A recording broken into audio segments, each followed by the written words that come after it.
Olá! Hoje a gente vai mergulhar numa filosofia que é, ao mesmo tempo, uma arte marcial e uma jornada profunda de autodomínio. É uma visão que nos convida a olhar para dentro, a nos transformar, sabe? A forjar nosso próprio ser como se fosse um instrumento de precisão e de poder. Vamos começar a trilhar esse caminho junto. E tudo, absolutamente tudo, começa com essa metáfora. Ela é a chave. Pensa só, a flecha é a nossa vontade, nossa intenção, aquilo que a gente quer projetar no mundo. Mas para essa flecha ir longe e acertar o alvo, o arco, que somos nós, precisa estar preparado, forte, flexível e, o mais importante, a gente precisa se conhecer de verdade. Beleza. Mas por onde essa jornada começa? Não é com soco, não é com uma luta. O início de tudo é um passo de entendimento. E ele é simbolizado pela faixa amarela. É como se fosse um nascer do sol de um conhecimento totalmente novo. E olha só como cada um desses símbolos se encaixa perfeitamente. A faixa amarela é o começo de tudo, o momento em que uma nova forma de ver a realidade se abre.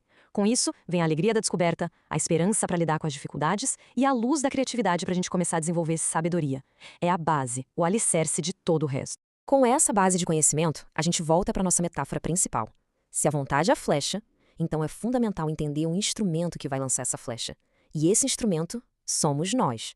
É o nosso corpo, a nossa existência.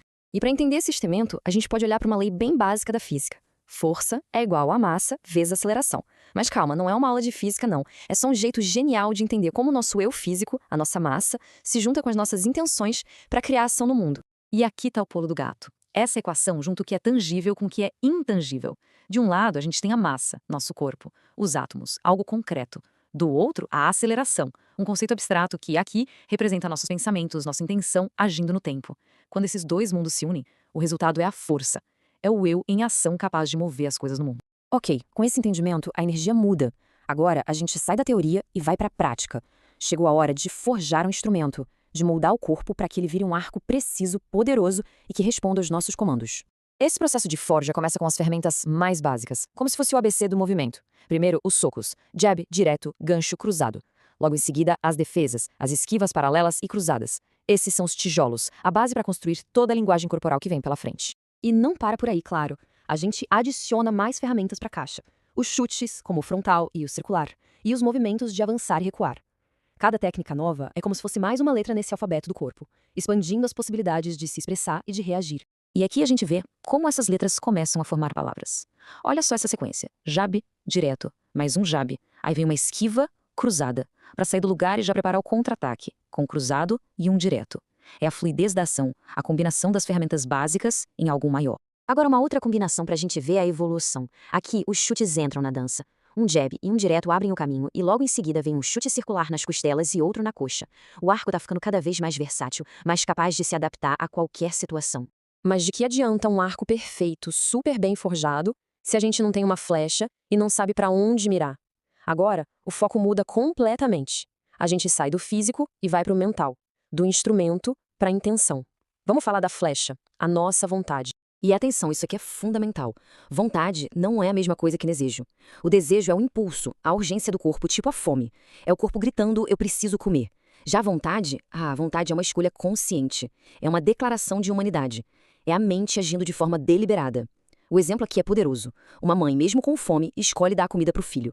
Isso é a vontade se sobrepondo ao desejo. Para mirar a nossa vontade, a gente precisa entender o alvo. E o alvo são as necessidades humanas. Só que aqui, essa filosofia quebra aquela ideia famosa da pirâmide de necessidades. Em vez de uma hierarquia, a proposta é que as necessidades são um sistema. Tudo está conectado, tudo interage o tempo todo. E isso muda tudo, porque significa que não dá para só cuidar da base para depois pensar no topo. Uma necessidade abstrata, como a de identidade, afeta diretamente uma necessidade concreta, como a de subsistência. E o contrário também. Esse mapa ajuda a gente a visualizar esse sistema. As necessidades se dividem entre o que é individual e o que é social, e entre o que é concreto e o que é abstrato. A gente tem a necessidade de subsistência, claro, mas também temos de identidade, de liberdade. Precisamos de abrigo, mas também de afeto, de participação. A nossa vontade navega por esse cenário complexo, sabendo que qualquer movimento para satisfazer uma necessidade vai ecoar por todo o sistema. E tudo isso nos leva ao ponto mais alto dessa jornada. O que acontece quando o arco está finalmente forjado e a flecha da vontade é mirada com maestria? O que existe para além de simplesmente satisfazer as próprias necessidades? A resposta é a verdadeira liberdade. Esse é o estado máximo de maestria.